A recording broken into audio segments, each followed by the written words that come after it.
સાથે શેર કરીશ ઓરિજિનલ કંદોઈની રીતથી ગુજરાતી કોપરા પાકની રેસીપી. તો આ કોપરા પાક 100% બજાર જેવો તૈયાર થાય છે, જેને આપણે પરફેક્ટ માપ સાથે તૈયાર કરશું. સાથે ચાસણી તૈયાર કરવાની કંદોઈની એવી ટીપ શેર કરીશ કે તમારો કોપરા પાક પહેલી જ વારમાં એકદમ પરફેક્ટ બાઇન્ડિંગ સાથે બરફી જેવો તૈયાર થશે. સાથે તે ખાવામાં સોફ્ટ હોવાની સાથે મોઢામાં જ મૂકતા ઓગળી જાય તેવો ટેસ્ટી તૈયાર થશે.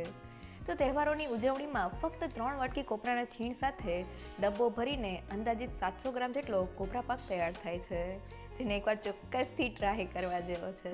તો ચાલો રેસીપી શરૂ કરીએ. કંદોઈની રીતથી ગુજરાતી કોપરા પાક બનાવવા માટે મેં સૂકા કોપરાનું છીણ લીધેલું છે. તો મેં આ રીતના ઝીણા છીણનો ઉપયોગ કરેલો છે. ઘરમાં જાડું છીણ હોય તો તેને મિક્સર જારમાં પીસી લેવું. વાટકીના માપથી 3 વાટકી અને વજનમાં 250 ગ્રામ જેટલું સૂકા કોપરાનું છીણ લીધેલું છે. બજારમાં મળતો કોપરા પાક સૂકા કોપરાના છીણ સાથે જ બનાવવામાં આવે છે, જેનાથી તે લાંબા સમય સુધી સારો રહે છે. અને હવે ચાસણી બનાવવા મેં સૂકા કોપરા જેટલી જ એટલે કે વજનમાં 250 ગ્રામ અને 1 કપ જેટલી ખાંડ લીધેલી છે. હવે અડધો કપ અને ખાંડ ડૂબે તેટલું પાણી એડ કરી દઈએ અને ધીમા ગેસ પર ખાંડને ઓગાળી લઈએ. તો ખાંડને ઓગાળતી વખતે આપણે ગેસની ફ્લેમ ધીમી રાખવાની છે, કારણ કે ચાસણી માટે આપણે જે પાણીનું માપ લીધેલું છે તે ખાંડથી અડધું લીધેલું છે. જો આપણે હાઈ ગેસની ફ્લેમ પર ખાંડને ઓગાળશું તો બધું જ પાણી બળી જશે અને ચાસણી બરાબર તૈયાર નહીં થાય. તો કોપરા પાક બનાવતી વખતે વજનમાં તમે જેટલું કોપરાનું છીણ લેતા હોય તેટલા જ પ્રમાણમાં તમારે ખાંડ લેવાની છે. 250 ગ્રામ જેટલા કોપરાના છીણ સાથે મેં 250 ગ્રામ જેટલી ખાંડ લીધેલી છે. અહીંયા મેં બંનેનું માપ સરખું રાખેલું છે. અને જો તમારે કોપરાને વજનથી ના લેવું હોય તો તમે 3 કપ કોપરાના છીણ સાથે 1 કપ જેટલી ખાંડ લઈ લેજો. તો લગભગ 3 મિનિટ જેવું થઈ ગયું છે અને ખાંડ એકદમ સારી રીતે ઓગળી ગઈ છે. અત્યારે ચાસણીની કન્સિસ્ટન્સી ચેક કરવા માટે થોડા ચાસણીના ડ્રોપ્સને લઈને પ્લેટ ઉપર રાખી દઈએ અને 2 મિનિટ માટે ઠંડા થવા દઈએ. હવે પ્લેટને આડી કરીને જોઈએ તો ચાસણી નીચે પડી જાય છે, મીન્સ આપણી ચાસણી પતલી છે. હવે આપણે તેને સતત હલાવતા જઈને ઘાટી કરી લેવાની છે. તો ધીમા ગેસ પર આપણી ચાસણી કૂક થઈ ગઈ છે. ચાસણીને ચેક કરવા માટે ફરી પાછો ચાસણીના ડ્રોપ્સને પ્લેટ ઉપર રાખી દઈએ અને 2 મિનિટ માટે ઠંડુ થવા દઈએ. હવે પ્લેટને આડી કરીને જોઈએ તો ચાસણીનું ડ્રોપ્સ જરા પણ પડતું નથી, મીન્સ તે તૈયાર થઈ ગઈ છે. આ સિવાય ચાસણીમાં આ રીતના વ્હાઇટ બબલ્સ થવા લાગ્યા છે.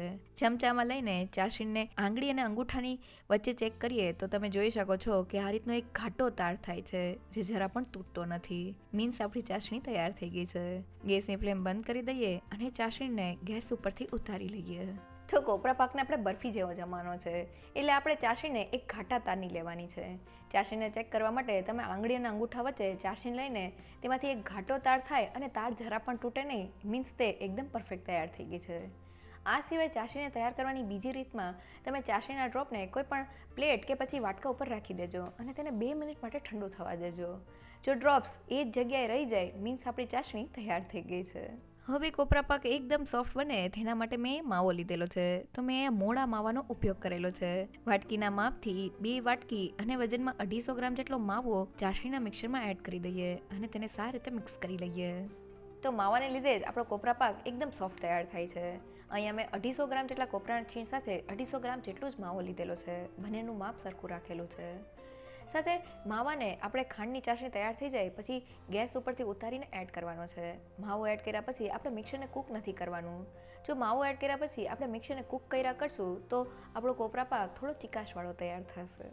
તો ચાસણીનું મિક્સર ગરમ હોવાને લીધે જ માવો તેમાં એકદમ સારી રીતે શેકાઈ જાય છે. સાથે માવો ચાસણીમાં સારી રીતે ભળી ગયો છે અને આ રીતનું સ્મૂથ મિક્સર તૈયાર થઈ ગયું છે. તો હવે કોપરા પાકને બજાર જેવો દેખાવ દેવા માટે મેં આ થોડા કેસરના તારને ગરમ દૂધમાં પલાળી દીધેલા હતા. તમે તેની જગ્યાએ યલો ફૂડ કલરનો ઉપયોગ પણ કરી શકો છો.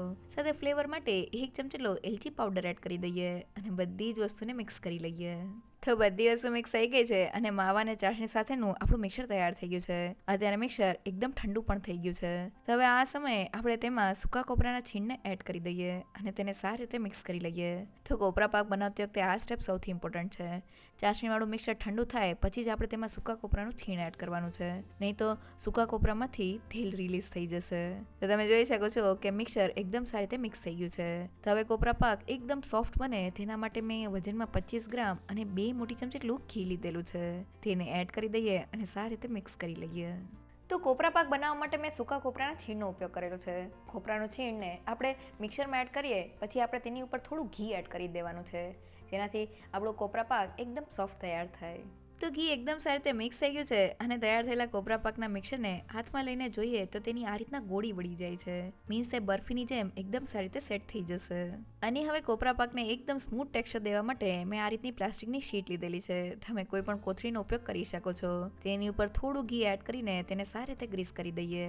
હવે તેની ઉપર કોપરા પાકના મિક્સરને રાખી દઈએ અને બે પ્લાસ્ટિકની વચ્ચે તેને એકદમ સારી રીતે મસળી લઈએ. તો લગભગ 2 મિનિટ જેવું થઈ ગયું છે અને મિક્સર એકદમ સારી રીતે મસળીને સ્મૂથ તૈયાર થઈ ગયું છે. તો એ કોપરા પાકને સેટ કરવા માટે મેં પ્લેટને ગ્રીસ કરીને તેની ઉપર બટર પેપરને રાખી દીધેલું છે. હવે તેમાં કોપરા પાકના મિક્સરને રાખી દઈએ અને ચમચાની મદદથી તેને એક સરખા લેવલમાં કરી લઈએ. તો મેં કોપરા પાકને એક સરખા લેવલમાં કરી લીધેલો છે. હવે તેને બજાર જેવો દેખાવ દેવા માટે મેં ચાંદીનો વરખ લીધેલો છે. તેને કોપરા પાક ઉપર લગાવી દઈએ અને હવે કોપરા પાક ઉપર થોડો પિસ્તાનો ભૂકો સ્પ્રિંકલ કરી લઈએ અને હવે કોપરા પાકને 2 કલાક માટે રૂમ ટેમ્પરેચર ઉપર સેટ થવા દઈએ. તો લગભગ 2 થી 3 કલાક જેવું થઈ ગયું છે અને કોપરા પાક એકદમ સારી રીતે સેટ થઈ ગયો છે. તો હવે તેને પ્લેટથી અલગ કરી લઈએ અને હવે તેના છરીની મદદથી પીસ કરી લઈએ. અને હવે તૈયાર થયેલા કોપરા પાકના પીસને હાથમાં લઈને જોઈએ તો આપણો કોપરા પાક એકદમ બરફી જેવો તૈયાર થયો છે. હાથેથી તોડીને જોઈએ તો તે એકદમ મોઇસ્ટ અને સોફ્ટ તૈયાર થયો છે. એકવાર જરૂરથી ટ્રાય કરજો. તો ડબ્બો ભરીને આપણો અંદાજિત 700 ગ્રામ જેટલો કોપરા પાક તૈયાર થયો છે. તૈયાર થયેલા આ કોપરા પાકને તમે એર ટાઈટ કન્ટેનરમાં ભરીને બહાર 15 દિવસ સુધી અને રેફ્રિજરેટરમાં 1 મહિના સુધી સ્ટોર કરી શકો છો. કોપરા પાક બનાવતી વખતે બસ તમારે અમુક વાતનું ધ્યાન રાખવાનું છે. પહેલી એ કે ગ્રામ્સમાં તમે જેટલું કોપરાનું છીણ લેતા હોય તેટલા જ પ્રમાણમાં તમારે ખાંડ અને તેટલા જ પ્રમાણમાં તમારે માવો લેવાનો છે. 250 ગ્રામ જેટલા કોપરાના છીણ સાથે મેં 250 ગ્રામ જેટલી ખાંડ અને 250 ગ્રામ જેટલો માવો લીધેલો છે. સાથે ખાંડની ચાસણી તૈયાર કરતી વખતે તમારે એક ઘાટા તારની ચાસણી તૈયાર કરવાની છે. ચાસણીને ચેક કરવાની રીતમાં તમે ચાસણીને આંગળી અને અંગૂઠા વચ્ચે ચેક કરી શકો છો અથવા તો ચાસણીના ડ્રોપ્સને તમે કોઈ પણ થાળી કે વાટકા ઉપર રાખીને થોડીવાર માટે સેટ થવા દો અને જો ડ્રોપ્સ તે જ જગ્યાએ રહી જાય તો તમારી ચાસણી પરફેક્ટ તૈયાર થઈ જશે. સાથે ચાસણીનું મિક્સર ગેસ ઉપરથી ઉતાર્યા પછી આપણે તેમાં માવો એડ કરી દેવાનો છે અને કોપરાના છીણને મિક્સરમાં એડ કર્યા પછી આપણે તેમાં થોડું ઘી એડ કરી દેવાનું છે જેથી આપણો કોપરા પાક એકદમ સોફ્ટ તૈયાર થાય. અને તૈયાર થયેલા કોપરા પાકને મિક્સરને થોડીવાર માટે મસળી લેવાથી તેનું એકદમ બજાર જેવું ટેક્સચર તૈયાર થઈ જશે. જો તમને મારી આજની રેસીપી ગમી હોય તો મને કમેન્ટ સેક્શનમાં જરૂરથી કહેજો. સાથે મારા વિડીયોને લાઇક અને ફ્રેન્ડ્સ અને ફેમિલીમાં શેર કરજો અને મારી ચેનલને સબસ્ક્રાઈબ કરવાનું ના ભૂલશો. તો ફરી મળીએ એક નવી રેસીપી સાથે.